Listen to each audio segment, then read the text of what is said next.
अस्सलाम वालेकुम dear students. आज हम जिस टॉपिक को डिस्कस करने जा रहे हैं वो classical conditioning and operant conditioning. ये एक मोस्ट इम्पॉर्टेंट टॉपिक है एजुकेशनल साइकोलॉजी का। इसके बहुत सारे ऐसे एमसीक्यूज़ हैं, बहुत सारे ऐसे पॉइंट्स हैं जिससे एमसीक्यूज़ बन सकते हैं। आज हम उन दोनों चीज़ों को डिस्कस करेंगे और इन दोनों जो थ्योरीज़ हैं इनके बीच में क्या डिफरेंस है उसको भी हम डिस्कस करेंगे। अच्छा, पहले हम बात करते हैं क्लासिकल कंडीशनिंग की। क्लासिकल कंडीशनिंग है क्या? याद रखें, classical conditioning also known as respondent conditioning, conditions reflex और कंडीशन रिस्पॉन्स और जो पावलोव ने दिया था तो उसके नाम से जो है पावलियन कंडीशनिंग। ये चार नाम जो हैं उसको याद रखें, किसी भी नाम को आपसे पूछा जा सकता है।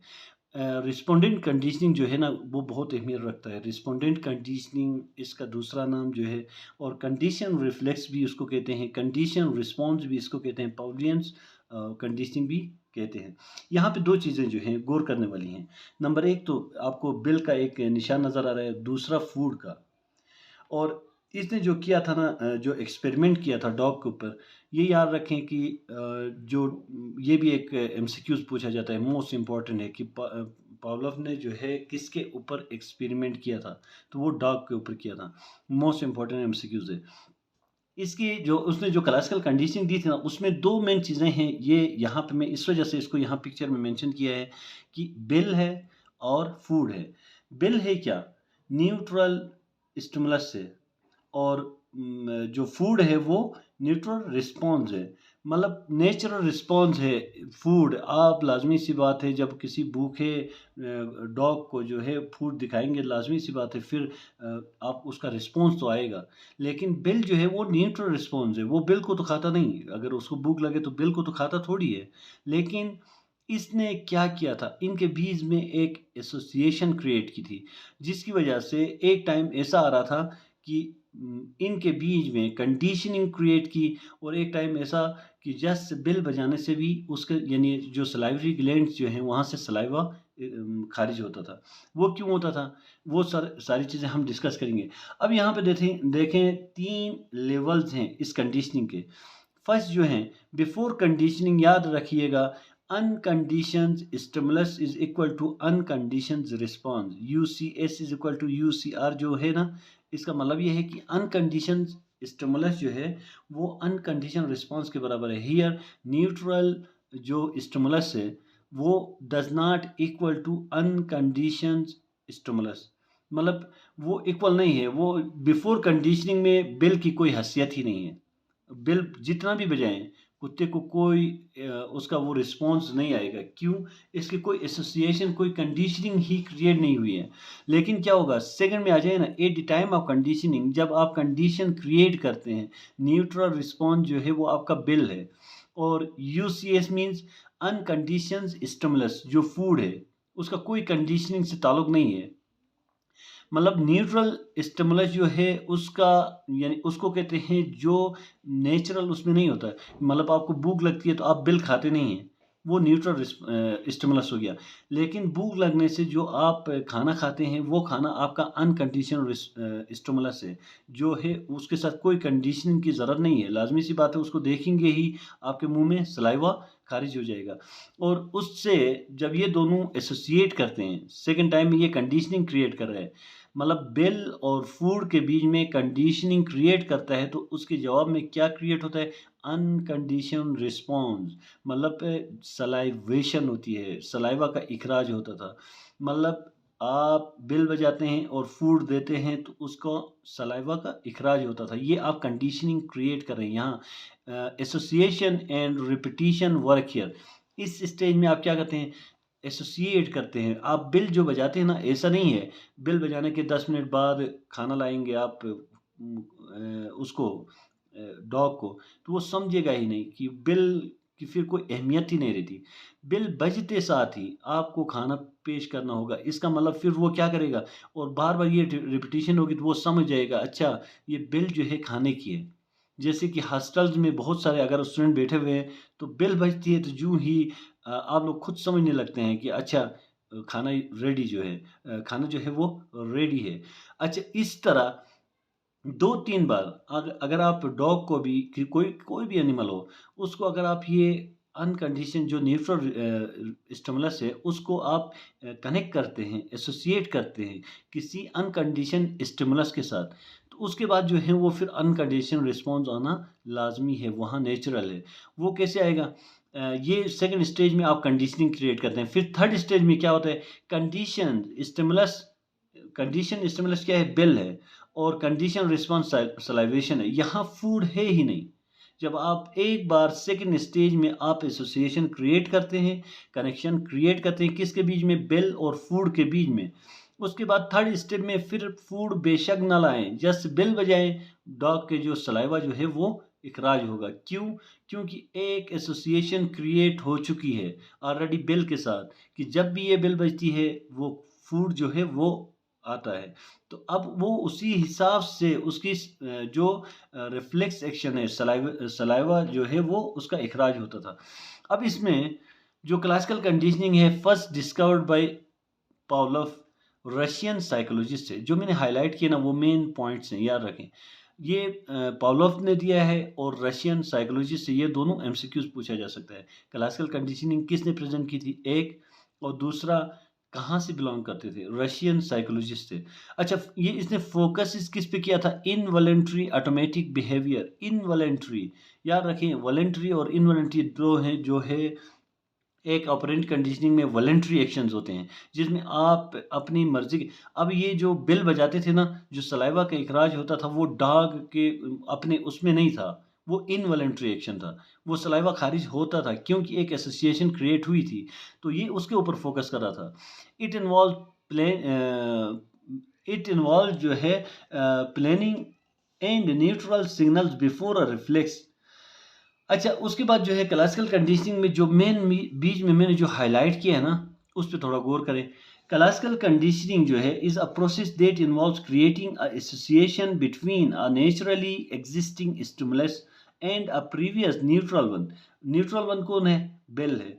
और नेचुरली एग्जिस्टिंग स्टिमुलस आपका फूड है। क्लासिकल कंडीशनिंग वो प्रोसेस है जिसमें आप क्या करते हैं? एक एसोसिएशन क्रिएट करते हैं किसके बीच में? नेचुरली एग्जिस्टिंग स्टिमुलस और प्रीवियस न्यूट्रल रिस्पॉन्स के बीच में। और वो sound confusing but let's break it down. अब उसमें क्या है? जब आप जो 3 फेजेस मैंने पिछली स्लाइड में यहाँ दिखाए थे, यहाँ की ही बात कर रहा है। सब कुछ यहाँ पे देखें। फर्स्ट में क्या है? कुछ भी नहीं है। जब आप कंडीशंस वहाँ क्रिएट नहीं किया है, कनेक्शन क्रिएट नहीं किया है, एसोसिएशन कोई क्रिएट नहीं किया है, उस वक़्त न्यूट्रल स्टिमुलस जो है, आपका बेल जो है, does not equal to unconditioned stimulus, आपके फूड के बराबर नहीं है। इस फर्स्ट स्टेप में बिफोर कंडीशनिंग, जब आप कंडीशनिंग क्रिएट करने से पहले आप बिल दिखाएंगे डॉग को, तो सलाइवा खारिज ही नहीं होगा क्योंकि आपने कोई एसोसिएशन क्रिएट ही नहीं किया है। लेकिन फूड दिखाएंगे तो वो सलाइवा खारिज हो जाएगा। क्यों? ये अनकंडीशनल रिस्पॉन्स है, नेचुरल है। अच्छा, सेकंड स्टेप में आप क्या कर रहे हैं? दोनों के बीच में एसोसिएशन क्रिएट करते हैं। दोनों के बीच में एसोसिएशन क्रिएट करते हैं और इस वर्क को बार बार रिपीट करते हैं। जब ये एसोसिएशन क्रिएट होगी, ये कनेक्शन क्रिएट होगी, उसके बाद थर्ड में क्या होता है? आप यस बिल जो है, जो कंडीशन रिस्पॉन्स है, कंडीशन स्टिमुलस है, सॉरी, कंडीशन स्टिमुलस है। क्योंकि एक बार जो है वो बिल जो है आपने एसोसिएट किया है फूड के साथ। अब जब भी बिल बजेगा, डॉग ये समझने लगेगा कि मुझे खाना दिया जा रहा है, और ऑटोमेटिकली इनवॉलेंट्रीली उसका सलाइवा जो है वो एक्सक्रीट होगा। अच्छा, ये भी हमने पढ़ा था। अब यहाँ पे देखें, इसी के ऊपर वाटसन ने भी एक एक्सपेरिमेंट किया था, ये भी याद रखने वाले हैं एमसीक्यूज के लिए। वाटसन ने एक्सपेरिमेंट क्या किया था? एक ह्यूमन बेबी जो 11 साल की थी, जिसका नाम अल्बर्ट है, यहाँ पे इसको खुद आप रीड करें, मैं जस्ट ये वाक्य सुनाता हूँ। उसने इसी क्लासिकल कंडीशनिंग की बेस पे उसने एक एक्सपेरिमेंट किया था। वो एक्सपेरिमेंट ये किया था कि 11 साल की एक बेबी जो है, ह्यूमन बेबी जिसका नाम अल्बर्ट था, उसको एक वाइट रेट जो है उसके सामने छोड़ दिया। और फिर क्या किया? अब उसने पहले तो वो बच्ची जो है वो कुछ नहीं उसके साथ खेलती थी, लेकिन उसने अचानक से किसी हैमर के ज़रिए एक ज़ोरदार आवाज़ निकालने लगी। जब यूँ ही उसको सामने छोड़ा, उस रेट्स के वाइट जो रेट थी उसके सामने छोड़ा ना, ज़ोरदार आवाज़ निकालने लगा, तो वो अल्बर्ट जो है वो समझने लगी कि अच्छा, ये जो है आवाज़ इसकी वजह से है, और उससे वो खौफ़ज़दा होने लगी। वो वाइब्रेट से डरने लगी। अब क्या हुआ, वो बार बार यूं ही उसको वाइब्रेट के सामने भेजता था, जोरदार आवाज निकालते थे हैमर से, हैमर को कहीं पे मार के एक जोरदार आवाज निकालते थे, जिसकी वजह से वो डरने लगती थी कि अच्छा ये वाइब्रेट की वजह से हो सकता है। अब जो वो खौफजदा हुई थी, उसके बाद एक कंडीशनिंग क्रिएट हो गई, जो साउंड थी लाउड साउंड उसकी और वाइड रेट की। अब जब भी वो वाइड रेट को देखती थी, वो रोने लगती थी, बेशक साउंड न भी निकले। क्यों? क्योंकि एक एसोसिएशन ऑलरेडी क्रिएट हुई थी। वाइड रेट कुछ नहीं करती थी, वो तो साउंड से जो है उसको एक खौफ तारी हुई थी। लेकिन अब वो जो लाउड साउंड जो है, वो हो या ना हो, जस्ट वाइड रेट को देख के भी वो बड़ी परेशान और खौफजदा होती थी, रोती थी। वाटसन ने कहा था कि that classical conditioning could cause some phobias in human. Afterwards Albert start weeping just after seeing the vibrates without hammers noise.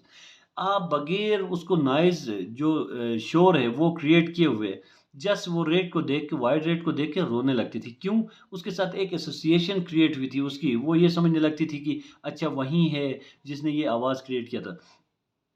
इसको अगर आप लोग जो है हम अपनी प्रैक्टिकल लाइफ में भी देखें तो बहुत सारी चीज़ें ये क्लासिकल कंडीशनिंग की हमारी, फॉर एग्जांपल हम जो अंधेरे में हमारे जो छोटे बच्चे चले जाते हैं, तो हम कभी किसी मजाक में या किसी भी सूरत में कुछ कहते हैं ना कि जैसे फिलां आएगा, फिस्ता आएगा, जिन है, भूत है, उसके बाद अंधेरे में वो जाने से डर लगता है उनको। क्यों? क्योंकि हमने एसोसिएशन उसको एक कनेक्शन बिल्डअप की है कि अंधेरे में ही जिन होता है, अंधेरे में ही भूत होते हैं, जितनी भी चुड़ैल होती हैं हमने उनको डराया हुआ है, उसके साथ कनेक्शन क्रिएट की हुई है। अब वो वहाँ न भी हो, जस्ट अंधेरा को देख के वो डरने लगते हैं। मतलब इस तरह के बहुत सारी चीज़ें जो हमारी लाइफ में जो हैपनिंग होती हैं रोज़मर्रा डेली लाइफ में। अच्छा, कुछ प्रिंसिपल्स हैं क्लासिकल कंडीशनिंग के, ये ज़रा गौर करने वाले हैं। वो प्रिंसिपल्स क्या हैं? फर्स्ट वन जो है एक्विजिशन है। एक्विजिशन में होता क्या है, इनिशियल लर्निंग स्टेज जो होती है इन विच रिस्पॉन्स इज ग्रेजुअली स्ट्रेंथन। आप रिस्पॉन्स जो है उसको ग्रेजुअली स्ट्रेंथन करते हैं, सीखते हैं उस फर्स्ट स्टेप में। और सेकंड क्या है, एक्सटिंक्शन। एक्सटिंक्शन मतलब खत्म, ग्रेजुअली खत्म हो रहे हैं। मतलब क्या, जैसे बेल बजा के खाना दिया जाता था कुत्ते को, तो अब उसमें हुआ क्या था, बेल बजा के खाना दे के एक एसोसिएशन क्रिएट हुई थी, लेकिन थोड़ी अरसे के बाद जब आप खाना बेल बजाएंगे तो उसके मुंह में सलाइवा आएगा, क्योंकि अब एसोसिएशन क्रिएट हुई है। अब जू जू आप बेल बजाएंगे और खाना नहीं देंगे, आज तो उसके सलाइवा जो है वो खारिज तो हो गया, कल भी बेल बजाएंगे, खाना नहीं देंगे, सलाइवा खारिज होगा, फिर इस तरह रिपीट करेंगे ये एक्शन और खाना नहीं देंगे, तो ये एक्सटिंक्शन होगा, ग्रेजुअली डिसअपियर होगा। ये कंडीशन रिस्पॉन्स जो है ना, वो सिर्फ बेल बजाने पे जो एक सलाइवा खारिज होता था, ये बार बार रिपीट करेंगे ना ये एक्शन और खाना नहीं देंगे, तो ये एक टाइम ऐसा आएगा आप बेल बजाएंगे, सलाइवा का खारिज होना बंद होगा। क्यों? क्योंकि ये एक न्यूट्रल रिस्पॉन्स स्टिमुलस था, जिसको आपने एसोसिएट किया था फूड के साथ। जब आप फूड नहीं देंगे और इस एक्टिविटी को बार बार परफॉर्म करेंगे, तो वो सलाइवा आना बंद होगा। उसको पता होगा कि ये एक वैसे ही ऐसी बिल है, इसमें कोई फूड नहीं मिलता, और फिर वो इनवॉलेंटरी जो खारिज होता था सलाइवा, वो रुक जाएगा। अच्छा, उसके बाद क्या है, स्पॉन्टेनियस रिकवरी। इसमें क्या होता है, reappearance of conditioning response after a period. For example, इस तरीके से आप फिर 2-3 महीने के लिए जो आप बिल बजा के खाना देते थे, 2-3 महीने के लिए आपने छोड़ दिया, अचानक से फिर 2-3 महीने, 6 महीने बाद भी वो बिल बजाओगे ना, अचानक से उसके डॉग जो है वो सलाइवा खारिज होंगे उसके ग्लैंड से। क्यों? क्योंकि वो अचानक से उसको याद आएगा वो कि बिल बजा के खाना दिया जाता था। तो ये रिकवरी, रीअपीयरेंस मतलब रीअपीयर होता है, ये दोबारा से वो चीज़ ज़ाहिर होती है, वो चीज़ फिर से उसके माइंड में आ जाती है, और फिर वो सलाइवा का इखराज होता है। Stimulus generalisation, similar response to similar stimuli. जैसे ही रिस्पॉन्स स्टिमुलाई होता है, स्टिमुलस होता है, उसी तरीके का रिस्पॉन्स दिया जाता है। Stimulus discrimination. अब बहुत सारी बिल्स की आवाज़ें सुनते होंगे डॉग्स, वो इतने उसमें डिस्टिंग्विश करते हैं कि वो मतलब पे जानने लगते हैं कि ये जो है खाने की बिल की आवाज़ है, ये खाने की बिल की नहीं है कि ये कोई और बिल है, वो मतलब जानने लगते हैं उसके बाद। मतलब इतना वो होता है, ये एक प्रोसेस है, प्रिंसिपल्स हैं जो क्लासिकल कंडीशनिंग में वाक़ होते हैं। अच्छा, यहाँ पे ये एक्सपेरिमेंट है जो डॉग के ऊपर किया था। उसने क्या किया था, डॉग को जो है अंदर उसमें बंद कर दिया था। अ, और डॉग के सामने क्या करता था, एक बेल बजाता था, फिर उसके सामने खाना छोड़ देता था। बेल बजाता था, फिर सामने खाना छोड़ देता था। तो डॉग जो है उसने एक एसोसिएशन क्रिएट की थी, अच्छा यूँ ही ये बेल बजती है, फिर मुझे खाना मिलता है। अब उसके बाद जब ये बहुत दफ़ा रिपीट करने के बाद जब खाना नहीं दिया जाता, जस्ट बेल भी बजाई जाती ना, तो उसके मुँह से उसके सलाइवरी ग्लैंड जो हैं उससे सलाइवा का इखराज होता था।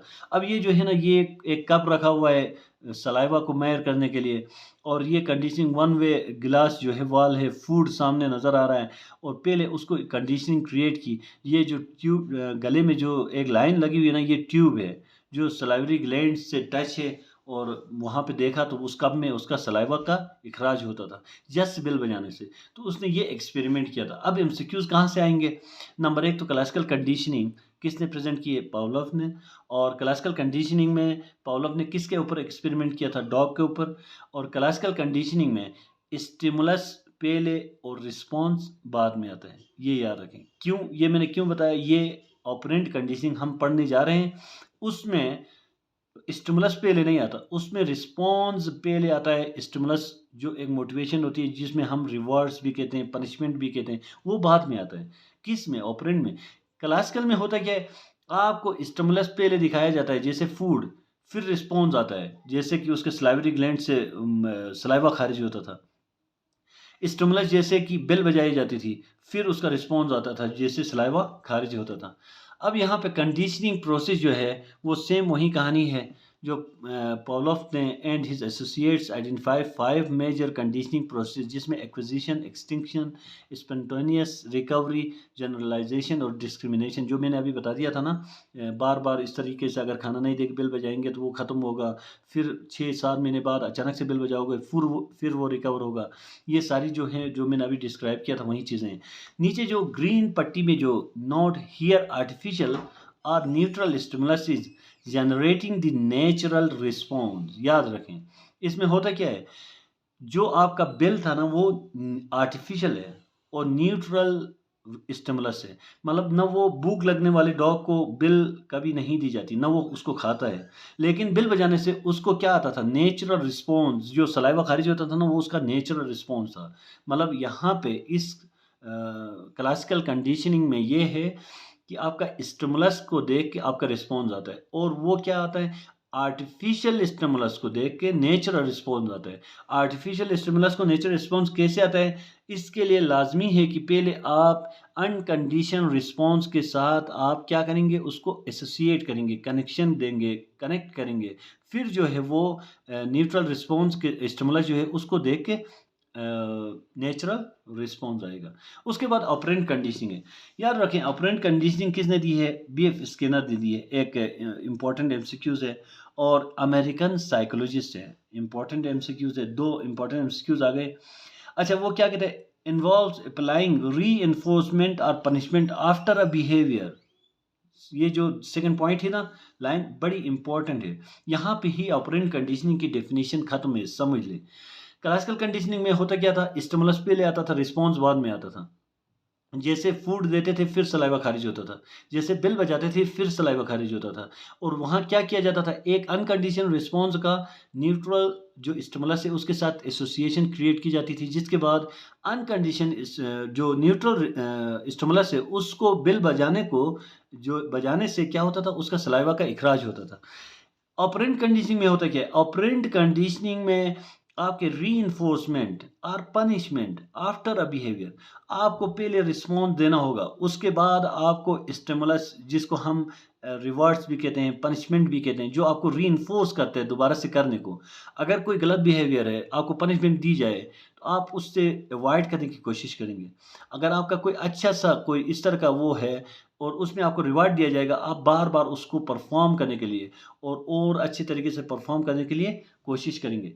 Focus focus is on strengthening और वीकनिंग वॉलंटरी बिहेव। ये वॉलंटरी है, आप खुद से इंटेंशनली करने की कोशिश करते हैं। जो भी आप चीज़ परफॉर्म करने जा रहे हैं ना, वो रिवार्ड्स पनिशमेंट की बेस पे आप एक स्टिमुलस, आपके सामने एक स्टिमुलस है जिसको अचीव करने के लिए खुद से करते हैं। अच्छा, ऑपरेंट कंडीशनिंग जो है, जिसमें ये क्लासरूम के अंदर जितने भी बच्चों को हम रिवार्ड्स और पनिशमेंट देते हैं ना, ये वहाँ पे बहुत यूज़ होती है। मतलब हम उनको पता है कि मैं ये करूँगा, उसके बाद मुझे ये रिवार्ड मिलेगा। मैं ये करूँगी, उसके बाद मुझे ये पनिशमेंट मिलेगा। यही तो है, क्योंकि वो पहले बिहेव करते हैं उसी तरीके से, उसके बाद उसको उसी हिसाब से पनिशमेंट और रिवार्ड मिली जाती है। अब ये ऑपरेंट कंडीशनिंग जो है, it involve changing behaviour by the use of reinforcement. इसका बिहेवियर चेंज किया जाता है कैसे? रीइंफोर्समेंट के जरिए, which is given after the desired response, जो दिया जाता है बाद में, रिस्पॉन्स के बाद में। क्लासिकल कंडीशनिंग में क्या क्या किया जाता था? स्टिमुलस पहले दिखा के रिस्पॉन्स लिया जाता था। यहाँ पे क्या है? डिजायर रिस्पॉन्स के बाद उसको स्टिमुलस दिया जाता है, जिसको हम पनिशमेंट एंड रिवार्ड्स कह सकते हैं, री इन्फोर्समेंट कहते हैं, जो मजीद उसको मतलब मजीद उसको जो अच्छा अगर बिहेवियर है तो उसको परफॉर्म करने की वो मोटिवेट करता है उसको परफॉर्म करने के लिए। अगर वो नेगेटिव है तो उसको उससे अवॉइड करने के लिए उसको डिस्करेज किया जाता है। It is also called trial and error learning. इसको ट्रायल एंड एरर लर्निंग भी कहते हैं। स्किनर ने किसके ऊपर एक्सपेरिमेंट किया था? और इस स्किनर ने बॉक्स एक्सपेरिमेंट जो किया था वो एक रेट के ऊपर किया था। पॉजिटिव री याद रखिएगा। एक हंग्री रेट जो है, ये आप खुद से पढ़ें, मैं जस्ट ये वाक्य सुनाऊंगा आप लोगों को। एक हंग्री रेट जो है उसको उसने क्या किया था, एक बॉक्स में बंद कर दिया था, और जिसके अंदर एक क्या था, लीवर भी वहाँ बॉक्स के अंदर लीवर भी था। और वो रेड क्या करती थी, इधर उधर मुंह एक्सीडेंट मतलब पे इधर, जब आप इस तरीके के भूखी किसी चीज को, कोई भी एनिमल हो, बंद करेंगे, लाजमी सी बात है वो इधर उधर हाथ पैर मारने स्टार्ट कर लेगा। और एक्सीडेंट इत्तेफाकन उसने क्या किया, उस लीवर को गलती से उसका पाँव लग गया। और क्या हुआ, जब उसने लीवर को प्रेस किया, जो खाना जो था वो उसके सामने कंटेनर उसके सामने पेश किया गया। तो उस रेड ने ये समझने लगी जल्दी से कि मुझे क्या करना है, जाके लीवर को प्रेस करना है और मेरे पास खाना आएगा। दूसरी बार छोड़ा, फिर वो इधर उधर वो अचानक से एक्सीडेंटली जो हुआ था, अब वो समझने लगी कि नहीं ये इसमें कोई चीज़ है, और जाके लीवर को प्रेस करने लगी। जैसे ही लीवर को प्रेस करती थी वो खाना उसके सामने आ जाता था। इसी तरीके से जब कुछ टाइम उसके ऊपर एक्सपेरिमेंट किया गया तो उसके नतीजे में वो क्या करती थी, खाना रिसीव करती थी, तो वो समझने लगी कि मुझे जो खाना मिलता है वो इस लीवर को प्रेस करने से मिलता है। फिर वो जाके जैसे ही अंदर छोड़ देते थे फौरन लीवर को प्रेस करती थी। If they press the lever ensured that they would repeat the action again and again. It was concluded that positive reinforcement strengthened the behavior of Reid.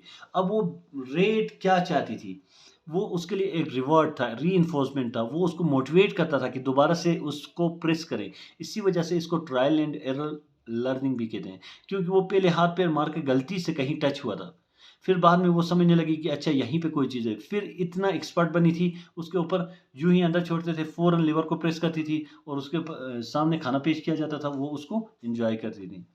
अच्छा, ऑपरेंट कंडीशनिंग में ये सामने है, देखें, जो चूहे को स्कैनर बॉक्स याद रखें, स्कैनर बॉक्स के नाम से ये मशहूर थी, जो बुक जिस बॉक्स के अंदर वो उसने एक्सपेरिमेंट किया था उसको स्कैनर बॉक्स कहते हैं। उसके सामने कैसे, यहाँ पे और क्लासिकल कंडीशनिंग में फ़र्क ये है, क्लासिकल कंडीशनिंग में बिल बजाया जाता था तो रिस्पॉन्स आता था डॉग की तरफ से सलाइवा का इखराज करना। यहाँ क्या है, चूहा लीवर को प्रेस करता था, रिस्पॉन्स पहले देता था, फिर उसके सामने खाना आता था। खाना पहले वहाँ उसको नहीं दिया जाता था, लीवर को प्रेस करने से देता था। अब उसके बाद जो है, यूं ही उसको बॉक्स के अंदर छोड़ते थे, फ़ौरन जाके लीवर को प्रेस करती थी। इनके बीच में बेसिक डिफरेंस क्या है, क्लासिकल और ऑपरेंट कंडीशनिंग? क्लासिकल कंडीशनिंग किसने दिया है? पावलोव ने। और ऑपरेंट कंडीशनिंग स्किनर ने दिया है। Classical conditioning involuntary response to neutral stimulus. Classical conditioning जो बिल है वो न्यूट्रल स्टिमुलस है। न्यूट्रल स्टिमुलस उसको कहते हैं, मतलब वो उसका कोई नेचुरल वो नहीं है, जैसे फूड नहीं है कि वो खा के उसकी वो जो डिज़ायर है, हंग्री जो था, वो जो भूख थी वो मिट सके, या पानी प्यास लगी है तो वो प्यास बुझ सके, ऐसा नहीं था। लेकिन फिर भी बिल बजती थी तो उसको इनवॉलंटरी रिस्पॉन्स आता था, जो सलाइवा था वो उसका इखराज होता था, क्योंकि एक एसोसिएशन क्रिएट की जाती थी। इसमें क्या है, ऑपरेंट कंडीशनिंग में एनकरेजेस और discourages behaviour bye paying it with a consequences, आपको इनकरेज और डिस्करेज किया जाता है। अगर नेगेटिव आपका बिहेवियर है तो आपको पनिशमेंट देके डिस्करेज किया जाता है, और इनकरेज किया जाता है अगर आपका पॉजिटिव बिहेवियर है तो रिवार्ड देके। इसी को रीइंफोर्समेंट कहते हैं। और इसमें होता क्या है, बेसिक डिफरेंस ये है, क्लासिकल कंडीशनिंग में आपको स्टिमुलस पहले दिया जाता था, और ऑपरेंट कंडीशनिंग में आपको स्टिमुलस रिस्पॉन्स पहले, स्टिमुलस बाद में दिया जाता है। अच्छा, next point, stimulus comes first, behaviour comes first. Behaviour को रिस्पॉन्स कहते हैं। यही जो बिहेवियर आता था उसी हिसाब से उसको रिवार्ड दिया जाता था। तो वो रिवार्ड और पनिशमेंट जो है ना उसके स्टिमुलस हो गए, जो बिहेवियर है ना वो उसका रिस्पॉन्स हो गया। Behaviour is involuntary. Classical conditioning में इनवॉलंटरी बिहेवियर्स के ऊपर फोकस किया गया है, और ऑपरेंट कंडीशनिंग में वॉलंटरी बिहेवियर के ऊपर फोकस किया गया है। अच्छा, थैंक यू। इनको गौर से देखिएगा, ये जो चीज़ें मैंने बयान की ना, इन चीज़ों को याद रखने की ज़रूरत है, एक्स्ट्रा डिटेल में जाने की ज़रूरत नहीं है, और उसके बाद एमसीक्यूज़ की तरफ निकलें। Thank you. Okay, best of luck. अल्लाह हाफिज़।